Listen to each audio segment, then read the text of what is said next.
Hello friends, आप सभी को मंजा एजुकेशन में आपका स्वागत है। फ्रेंड्स, इस वीडियो में हम लेकर आए हैं सामान्य विज्ञान से संबंधित टॉप 100 प्रश्नों को इस वीडियो में हम कंप्लीट करेंगे।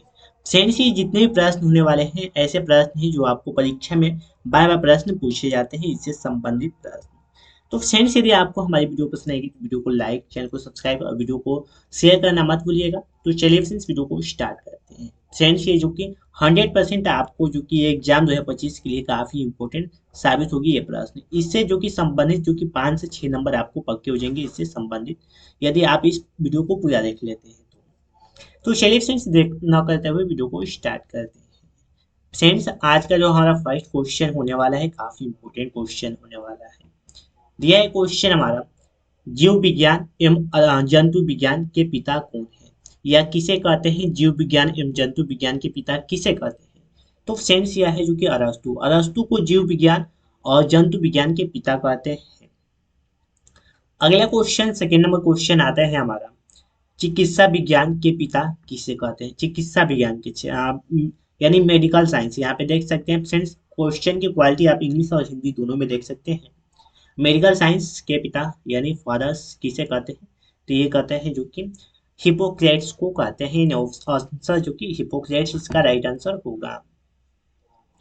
चलिए फ्रेंड्स, बात करते हैं अगले क्वेश्चन के बारे में। तो अगला क्वेश्चन हमारा है, कोशिका की खोज किसने की थी। ये भी प्रश्न जो कि आपको बार बार प्रश्न पूछा जाता है। रेलवे और एसएससी जीडी में जो हो गया, रेलवे हो गया, यूपी पुलिस में ये प्रश्न जो कि 2024 में प्रश्न पूछा गया था। ये कोशिका की खोज जो कि रॉबर्ट हुक के द्वारा किया गया था 1665 ईस्वी में। कब किया गया था? 1665 ईस्वी में रॉबर्ट हुक के द्वारा किया गया था कोशिका की खोज। अगला क्वेश्चन है हमारा, सबसे छोटी कोशिका किसकी होती है। सबसे छोटी कोशिका, देखिए एक प्रकार का हम बता दूं, कोशिका मतलब होता है, आप देख सकते हैं किसी पक्षी या जीव का जो अंडा होता है उसे हम बोलते हैं कोशिका। कोशिका उसे बोलते हैं जिससे जो कि जीव उत्पन्न हो सके, यानी पुनः जीव उत्पन्न हो सके, यानी जो भी अंडे होते हैं हम उन्हें बोलते हैं कोशिका। सबसे छोटी कोशिका किसकी होती है? यह होती है माइकोप्लाज्मा गैलियस्टिकम, जो कि राइट आंसर हो जाएगा माइकोप्लाज्मा का। सबसे छोटी कोशिका होती है। और सबसे बड़ी कोशिका आपको बता दूं किसकी होती है, तो यह होती है शुतुरमुर्ग की, यानी शुतुरमुर्ग की सबसे बड़ी कोशिका होती है। यानी सबसे बड़ा अंडा किसका होता है? शुतुरमुर्ग का। लगभग वो होता है जो कितने का? 5 केजी का होता है। कितने केजी का होता है? 5 केजी का होता है शुतुरमुर्ग का अंडा, या हम कोशिका बोल सकते हैं। अगला क्वेश्चन है, सबसे बड़ी कोशिका किसकी होती है। देखिए यहाँ पर क्वेश्चन आ गया, तो ये है शुतुरमुर्ग के अंडे की, यानी सबसे बड़ी कोशिका होती है। पतियों का रंग पीला क्यों होता है? यहाँ पे क्वेश्चन हमारा है, पतियों का रंग जो होता है पीला क्यों होता है, यानी पीला किस कारण दिखाई देता है। ये कैरोटीन के कारण पत्तियों का जो रंग होता है यह पीला दिखाई देने लगता है या पीला पड़ जाता है, कैरोटीन के कारण। अगला क्वेश्चन है हमारा, फूलों फलों और फूलों में कौन सा वर्णक पाया जाता है। दिया है, फलों और फूलों में कौन सा वर्णक पाया जाता है, तो वर्णीय लवक पाया जाता है फूलों और फलों में। अगला क्वेश्चन हमारा है, लाइसोसोम को क्या कहते हैं। लाइसोसोम को जो हम कहते हैं आत्महत्या की थैली, क्या बोलते हैं? आत्महत्या की थैली बोलते हैं लाइसोसोम को। अगला क्वेश्चन है हमारा, राइबोसोम किन से बने होते हैं। जो राइबोसोम बने होते हैं आरएनए की प्रोटीन से, आरएनए और प्रोटीन से बने होते हैं। सो यहाँ पर आरएनए और प्रोटीन से बने होते हैं, आरएनए और प्रोटीन से बने होते हैं राइबोसोम। राइबोसोम को क्या कहा जाता है, तो इसे हम कहते हैं प्रोटीन की फैक्ट्री। क्या कहते हैं? राइबोसोम को कहते हैं प्रोटीन की फैक्ट्री। रेलवे प्रश्न ये फ्रेंड्स पूछा गया जाता है, रेलवे प्रश्न। अगला क्वेश्चन है, केंद्रक में क्या पाया जाता है। जो केंद्रक होता है उसमें पाया जाता है डीएनए और प्रोटीन। क्या पाया जाता है? डीएनए और प्रोटीन पाया जाता है केंद्रक में। अगला क्वेश्चन है हमारा, मनुष्य में कितने क्रोमोसोम होते हैं। तो आपको जो कि 23 जोड़ी क्रोमोसोम होते हैं। पेयर्स कितने होते हैं? 23 जोड़ी। आज इसके पेयर्स अगर पूछा गया तो 23 जोड़ी, यानी 23 पेयर्स होते हैं और 46 इसके कुल होते हैं, यानी डबल कर देंगे तो। अगला क्वेश्चन है हमारा, डीएनए किस प्रकार का अम्ल है। जो एक डीएनए है यह न्यूक्लिक अम्ल है। किस प्रकार का अम्ल है? न्यूक्लिक अम्ल है डीएनए। अगला क्वेश्चन है हमारा, कोशिका विभाजन से क्या होता है। जो कोशिका विभाजन से होता है प्रजनन एवं वृद्धि होता है। क्या होता है? प्रजनन एवं वृद्धि होता है कोशिका विभाजन से। अगला फ्रेंड्स क्वेश्चन है हमारा, समसूत्रीय विभाजन से क्या होता है? तो समसूत्रीय विभाजन से होता है वृद्धि एवं विकास होता है। क्या होता है? वृद्धि एवं विकास होता है, ग्रो एंड डेवलपमेंट। क्या होता है? ग्रो एंड डेवलपमेंट, यानी वृद्धि एवं विकास होता है। कोशिका किसे कहते हैं? तो कोशिका कहते हैं जीव की सबसे छोटी रचनात्मक एवं कार्यात्मक इकाई को क्या कहते हैं? कोशिका कहते हैं। आपको पूछा जाए यदि कोशिका की परिभाषा, तो आप बता सकते हैं जीवों की सबसे छोटी रचनात्मक एवं कार्यात्मक इकाई को क्या कहते हैं? कोशिका कहते हैं। अगला क्वेश्चन है, मानव शरीर में लगभग कितनी कोशिकाएं होती है? तो मानव शरीर में लगभग कोशिकाएं होती है 5000 अरब कोशिकाएं होती है। कितनी होती है? 5000 अरब। गुणसूत्रों की खोज किसने की थी? अगला हमारा नेक्स्ट क्वेश्चन है, तो इसकी खोज किए थे वाल्डेयर। वाल्डेयर जो वैज्ञानिक थे, उन्होंने बताया गुणसूत्रों के बारे में कि गुणसूत्र क्या होते हैं। अगला क्वेश्चन है, जीन शब्द किसने प्रतिपादित किया? जो जीन शब्द प्रतिपादित किए थे जोहानसन वैज्ञानिक नाम के वैज्ञानिक जो कि किए थे, जोहानसन नामक वैज्ञानिक जीन शब्द का प्रतिपादन किए थे। अगला हमारा क्वेश्चन है, सबसे लंबी कोशिका कौन सी है? सबसे लंबी कोशिका तंत्रिका, जिसे हम बोलते हैं न्यूरॉन बोलते हैं। क्या बोलते हैं? तंत्रिका होती है, जो कि हम उसे बोलते हैं न्यूरॉन बोलते हैं। अगला क्वेश्चन है, आरएनए का प्रमुख कार्य क्या है? तो आरएनए का प्रमुख कार्य है प्रोटीन संश्लेषण में सहायता। प्रोटीन संश्लेषण में सहायता आरएनए का प्रमुख कार्य है। अगला क्वेश्चन, डीएनए से आरएनए बनने की विधि क्या कहलाती है? यानी अगर डीएनए से आरएनए बन रहा है तो उस विधि को हम क्या कहेंगे? तो इसे बोलते हैं जो कि ट्रांसक्रिप्शन। क्या बोलते हैं? ट्रांसक्रिप्शन बोलते हैं। डीएनए से आरएनए की जो प्रक्रिया होती है, डीएनए से आरएनए बनने की प्रक्रिया को क्या कहते हैं? ट्रांसक्रिप्शन। ये प्रश्न भी फ्रेंड्स इंपॉर्टेंट है, आप इस प्रश्न को इंपॉर्टेंट टिक कर सकते हैं। अगला क्वेश्चन, शैवाल को अध्ययन क्या कहलाता है? यानी शैवालों का अध्ययन क्या कहलाता है? यह कहलाता है फाइकोलॉजी। क्या कहलाता है? फाइकोलॉजी कहलाता है। अगला क्वेश्चन है, अनावृत बीजीय पौधे कौन से होते हैं? तो जिनके बीज से आवरण नहीं होता है, जिनके बीज में आवरण नहीं होता है, उसे क्या बोलते हैं? अनावृतीय बीजीय बीजी पौधे बोलते हैं।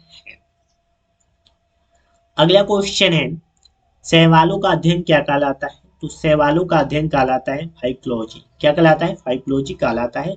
शैवालों का अध्ययन आप करते हैं तो। अगला क्वेश्चन है हमारा, अनावृत बीजी पौधे कौन से होते हैं? तो जिसके बीज में जो कि आवरण नहीं होता है, उसे कहते हैं अनावृत बीजीय पौधे। अगला क्वेश्चन है हमारा, अनावृतीय बीजीय पौधे जो कि कौन से होते हैं?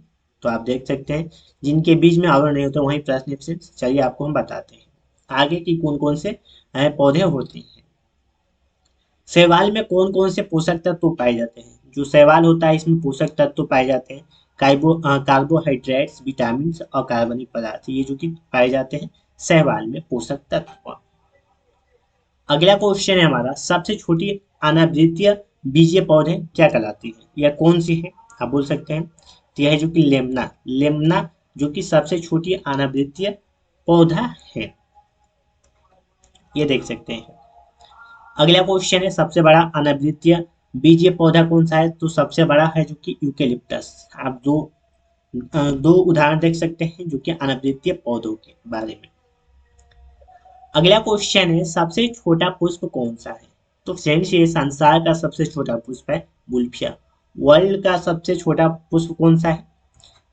which is the smallest flower, यानी वर्ल्ड का सबसे ये जो कि छोटा पुष्प है वुल्फिया। और सबसे बड़ा पुष्प किसका होता है? तो ये होता है जो कि जेफलेसिया। जेफलेसिया ये भी वर्ल्ड का सबसे बड़ा पुष्प है। अगला क्वेश्चन है हमारा, सबसे बड़ी पत्ती किस पौधे की होती है? तो ये होती है जो कि विक्टोरिया जीजिया की पत्ती सबसे बड़ी होती है, यानी पौधे की सबसे बड़ी पत्ती होती है। अगला क्वेश्चन है हमारा, सबसे छोटा बीज किसका होता है? तो ये होता है आर्किड। आर्किड जो होता है एक प्रकार के पौधा है, इसका सबसे छोटा बीज होता है। अगला क्वेश्चन है, सबसे बड़ा बीज किसका होता है? तो ये होता है जो कि लेडोसिया, लेडोसिया का सबसे बड़ा बीज होता है। फ्रेंड्स अगले वीडियो में हम जितने भी क्वेश्चन लाएंगे सभी इमेज के थ्रू लाएंगे ताकि आपको समझने और याद करने की क्षमता जो कि बनी रहेगी। अगला क्वेश्चन है हमारा, सबसे छोटा अनावृतीय बीजीय पौधा कौन सा है? तो यह है जो कि जैपिनिया पिग्मिया, ये जो पौधा का नाम है। चलिए बात करते हैं अगले क्वेश्चन के बारे में। कोशिका की खोज किसने की थी? तो आपको हमने बताया रॉबर्ट ब्राउन ने, जो कि कोशिका की खोज किए थे। अगला क्वेश्चन, माइटोकॉन्ड्रिया को क्या कहा जाता है? माइटोकॉन्ड्रिया को कहा जाता है ऊर्जा गिरी। क्या कहते हैं? ऊर्जा गिरी कहते हैं माइटोकॉन्ड्रिया को। अगला क्वेश्चन दिया है हमारा, डीएनए का डबल हेलिक्स मॉडल किसने बनाया? तो ये बनाए थे वाटसन और क्रिक नामक जो वैज्ञानिक थे इन्होंने बनाया। फ्रेंड्स हम क्वेश्चनों को जल्दी जल्दी बता रहे हैं ताकि आपका टाइम ज़्यादा वेस्ट ना हो और वीडियो लंबा ना बने। अगला क्वेश्चन, रक्त का परिसंचरण कौन करता है? तो जो रक्त का परिसंचरण करता है वो हमारा हृदय करता है। कौन करता है? हमारे जो शरीर में हृदय होता है वो रक्त का परिसंचरण करता है। अगला क्वेश्चन दिया है, मानव शरीर में कितना रक्त होता है? जो ह्यूमन बॉडी होता है इनमें रक्त की मात्रा लगभग 5 से 6 लीटर होता है। यानी जो रक्त होता है ये मनुष्य के शरीर के वजन के हिसाब से डिपेंड करता है कि आपके शरीर में कितना आ, रक्त है, कितना लीटर रक्त है। सेंस ये नॉर्मली बता दिया गया है 5 से 6 लीटर आपके शरीर में रक्त होता है। लेकिन यदि आपको अपने शरीर का जो कि ब्लड के बारे में जो कि जानना हो, अपने रक्त के बारे में जानना हो कि कितने हमारे शरीर में रक्त है, तो अपने वजन का जो कि 7% निकाल देंगे तो आप में पता चल जाएगा कि कितना रक्त है।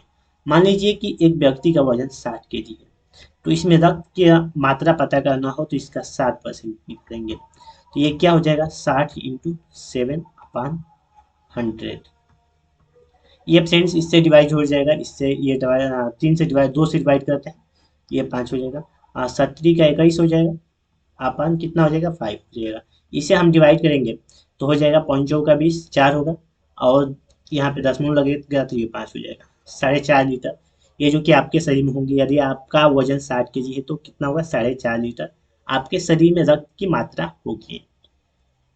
फ्रेंड्स ये जरूरी नहीं कि 7 से 8% पाए जाते हैं, किसी में 8% होता है, किसी में 7% होता है। तो ये 7% भी हो सकता है, 8% भी हो सकता है, ये जो कि अनुमानता बताया गया है ये वजन।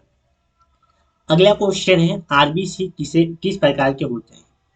देखिए बता दूं, आरबीसी गोलाकार केंद्र रहित और हीमोग्लोबिन युक्त होता है आरबीसी। आरबीसी का फुल फॉर्म होता है रेड ब्लड सेल, जिसे हम बोलते हैं हिंदी में जो कि सफेद रक्त, जो कि आरबीसी का बोलते हैं जो कि लाल रक्त कणिका है। क्या बोलते हैं? रेड ब्लड सेल, इसका इंग्लिश में फुल फॉर्म होता है और हिंदी में बोलते हैं लाल रक्त कणिका। एक होता है डब्ल्यूबीसी जिसे हम बोलते हैं व्हाइट ब्लड सेल। यहाँ पे आ गया, चलिए उसके बारे में हम बाद में बात करेंगे। आरबीसी का जीवन काल कितना होता है? रेड ब्लड सेल का जीवन काल क्या होता है? लाइफ स्पेन ऑफ आरबीसी, तो इसका जो कि जीवन काल होता है 120 दिन होता है। कितना होता है? 120 दिन होता है। अगला क्वेश्चन है, आरबीसी का मुख्य कार्य क्या है? जो आरबीसी का मुख्य कार्य होता है ऑक्सीजन व CO2 जिसे बोलते हैं कार्बन डाइऑक्साइड का परिवहन करना। यानी हमारे पूरे शरीर में ऑक्सीजन और कार्बन डाइऑक्साइड का परिवहन करना आरबीसी का मुख्य कार्य होता है। आपको बताया आरबीसी का full form red blood cell होता है जिसे हम बोलते हैं लाल रक्त कणिका। अगला क्वेश्चन है, आरबीसी व डब्ल्यूबीसी का निर्माण कहाँ होता है? तो इन दोनों का निर्माण होता है अस्थि मज्जा। अस्थि मज्जा में होता है आरबीसी का निर्माण और डब्ल्यूबीसी का निर्माण। अगला क्वेश्चन है, प्लीहा, ये भी एक रक्त का ही भाग है। प्लीहा को क्या कहते हैं? तो शरीर का रक्त बैंक कहते हैं प्लीहा को। अगला क्वेश्चन है, डब्ल्यूबीसी का क्या कार्य है? देखिए आ गया डब्ल्यूबीसी का कार्य, तो रोगाणुओं का नाश करना डब्ल्यूबीसी का मुख्य कार्य है, जिसे हम बोलते हैं व्हाइट ब्लड सेल यानी सफेद रक्त कणिका, इसे बोलते हैं। डब्ल्यूबीसी का जीवन काल होता है ये बहुत कम होता है, जो कि 2 से 4 दिन होता है इसका जीवन काल डब्ल्यूबीसी का। अगला क्वेश्चन है, यहाँ पर हृदय की धड़कन की सामान्य गति क्या है? सामान्य गति आपको बतानी है, तो 72 बीट्स पर मिनट यानी 1 मिनट में कितना बार धड़कता है मनुष्य का शरीर, जो कि 72 बार। ये जरूरी नहीं है, सभी का जो कि एज के ऊपर डिपेंड करता है, किसका कितना एज उसके ऊपर डिपेंड करता है। यहाँ पे एक सामान्यता मनुष्य के बारे में बताया गया है, 72 बार जो कि धड़कता है। शरीर में रक्त की मात्रा कितनी होती है, आपको बताया। शरीर के भार का 7%, आपको पहले ही बताया, हमने निकाल कर भी दिखा दी। अगला क्वेश्चन है, एक बार रक्त संचार में कितना समय लगता है, यानी एक बार हमारे शरीर में रक्त का संचार होने में कितना समय लगता है, तो ये लगभग 23 सेकेंड लगता है। अगला क्वेश्चन है, रक्त समूह की खोज कब और किसने की थी, तो रक्त समूह की खोज 1901 ईस्वी में लैंड स्टीनर वैज्ञानिक ने किए थे रक्त समूह की खोज। अगला क्वेश्चन है, मनुष्य के कितने रक्त समूह होते हैं, जो मनुष्य में होते हैं रक्त समूह, ये होते हैं 4 होते हैं, रक्त समूह 4 होते हैं। फर्स्ट पे आता है ए, बी, ए बी और ओ। इनके बारे में पूरी वीडियो जो कि डिटेल में बताई गई है, आप जाके देख सकते हैं, प्लेलिस्ट का प्रयोग कर सकते हैं, जो कि साइंस का। अगला क्वेश्चन है हमारा, मानव शरीर में सबसे बड़ी ग्रंथि कौन सी है, तो सबसे बड़ी ग्रंथि है यकृत। मानव शरीर की सबसे बड़ी ग्रंथि है यकृत। अगला क्वेश्चन है हमारा, मानव में वृक्क गुर्दे की संख्या कितनी होती है, तो वृक्क गुर्दे की संख्या 2 होती है। कितनी होती है, वृक्क गुर्दे की संख्या 2 होती है। अगला क्वेश्चन है, 24 घंटे में मानव कितना मूत्र जो कि उत्सर्जित करता है, तो ये लगभग जो कि 1.5 लीटर उत्सर्जित करता है प्रत्येक मनुष्य। ये डिपेंड नहीं करता है कि सभी का इतना 1.5 लीटर होगा, किसी का कम किसी का ज्यादा भी हो सकता है। अगला क्वेश्चन है, मानव शरीर में कुल कितनी हड्डियां होती हैं, तो फ्रेंड्स जो मानव शरीर होता है इनमें कुल 206 हड्डियां होती है। कितनी होती है, 206 हड्डियां होती है। अगला क्वेश्चन, खोपड़ी में कितनी हड्डियां होती हैं, तो खोपड़ी में जो कि 8 हड्डियां होती है, खोपड़ी में, मानव खोपड़ी में। फ्रेंड्स अगला क्वेश्चन है हमारा, काफी इंपॉर्टेंट क्वेश्चन है, दिया है, मानव शरीर की सबसे छोटी हड्डी कौन सी है, तो सबसे छोटी हड्डी स्टेपिज, जिसे हम बोलते हैं कान की हड्डी है, यानी कानों में पाई जाती है स्टेपिज। मानव शरीर की सबसे छोटी हड्डी है कौन, स्टेपिज। अगला क्वेश्चन है, हार्मोन को, यानी हार्मोन का क्या कार्य है, तो हार्मोन का जो कार्य है रासायनिक क्रियाओं को नियंत्रण करना हार्मोन का मुख्य कार्य है। अगला फ्रेंड्स क्वेश्चन है, काफी इंपॉर्टेंट क्वेश्चन है, मानव शरीर की सबसे छोटी हड्डी कौन सी है, तो सबसे छोटी हड्डी है स्टेपिज, जिसे बोलते हैं कान की, कानों में जो पाया जाता है। अगला, हार्मोन का क्या कार्य है, फ्रेंड्स ये क्वेश्चन हमने बताया, रासायनिक क्रियाओं को नियंत्रण करना हार्मोन का मुख्य कार्य है। अगला क्वेश्चन आता है हमारा, काफी इंपॉर्टेंट क्वेश्चन है, ये प्रश्न भी परीक्षा में पूछे जाते हैं, रक्त समूह ओ को क्या कहते हैं, तो इसे बोलते हैं सर्वदाता। सर्वदाता यानी बोलते हैं इसलिए क्योंकि यह सभी को रक्त दे सकता है। रक्त समूह ओ जो है ब्लड ग्रुप, किसी भी ब्लड ग्रुप को रक्त दे सकता है। और रक्त समूह ए बी को क्या कहते हैं, तो ये सर्वग्राही बोलते हैं, यह किसी से भी रक्त ले सकता है। अगला क्वेश्चन है, रक्त का अध्ययन क्या कहलाता है, तो रक्त का अध्ययन जो कहलाता है हेमेटोलॉजी कहलाता है, रक्त का अध्ययन यदि आप करते हैं तो। स्वस्थ व्यक्ति का सामान्य रक्तचाप कितना होता है, तो 120/80 mmHg होता है एक मनुष्य का सामान्य रक्तचाप। अगला क्वेश्चन है, प्रोटीन का पाचन कहाँ होता है, यानी कहाँ होता है, तो प्रोटीन का पाचन जो होता है यह अमाशय में होता है। कहाँ पे होता है, अमाशय में होता है इसका पाचन। अगला, पाचन की प्रक्रिया कहाँ से शुरू होती है, तो फ्रेंड जो हमारे शरीर में भोजन की पाचन की प्रक्रिया होती है यह मुख से ही शुरू होना, मुख से ही शुरू हो जाता है। कहाँ से हो जाता है, मुख से ही। तो फ्रेंड्स इस तरह हमने इस वीडियो में आपको सामान्य विज्ञान के जो कि 100 महत्वपूर्ण प्रश्नों को कंप्लीट किया है। फ्रेंड्स मैं आशा करता हूँ कि आपको वीडियो पसंद होगी, तो वीडियो को लाइक, चैनल को सब्सक्राइब और वीडियो को शेयर जरूर कीजिएगा। तो फ्रेंड्स आज के लिए इतना ही, फिर मिलता है नेक्स्ट वीडियो में, तब तक के लिए जय हिंद दोस्तों, वंदे मातरम।